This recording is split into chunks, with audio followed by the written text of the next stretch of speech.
ایک سوال یہ ہوتا ہے کہ کیا ریاکاری کے ساتھ پڑھا گیا درود پاک بھی قبول ہوتا ہے؟ تو دیکھیں، اس میں سب سے پہلے یہ بات سماعت فرما لیجئے کہ یہ جو کہا جاتا ہے کہ ریاکاری کے ساتھ بھی پڑھا گیا درود پاک قبول ہوتا ہے، تو بات دراصل یہ ہے کہ جب کوئی شخص درود پاک پڑھتا ہے تو وہ رب کریم سے دعا کرتا ہے کہ یا رب عز و جل اپنے حبیب لبیب صلی اللہ تعالی علیہ وآلہ وسلم پر رحمت نازل فرما۔ تو یہ جو اس کا یہ دعا کرنا ہے، یہ دعا کرنا قبول ہے۔ اس کا یہ درود پاک پڑھنا، رب کریم سے اپنے حبیب لبیب صلی اللہ تعالی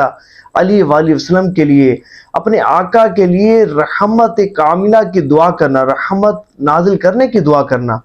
یہ قبول ہی قبول ہے۔ حضرت علامہ فاسی رحمۃ اللہ تعالی علیہ آپ فرماتے ہیں کہ ہر عمل مقبول بھی ہو سکتا ہے، مردود بھی ہو سکتا ہے، لیکن درود پاک وہ واحد عبادت ہے، وہ واحد عمل ہے کہ ہر حال میں قبول ہی قبول ہے۔ اور جہاں تک بات ہے درود پاک پڑھنے پر ثواب ملنے کی، تو یہ مشروط ہے عدم عوارض کے ساتھ، کہ درود پاک کو گناہ کے لیے استعمال نہ کیا گیا ہو،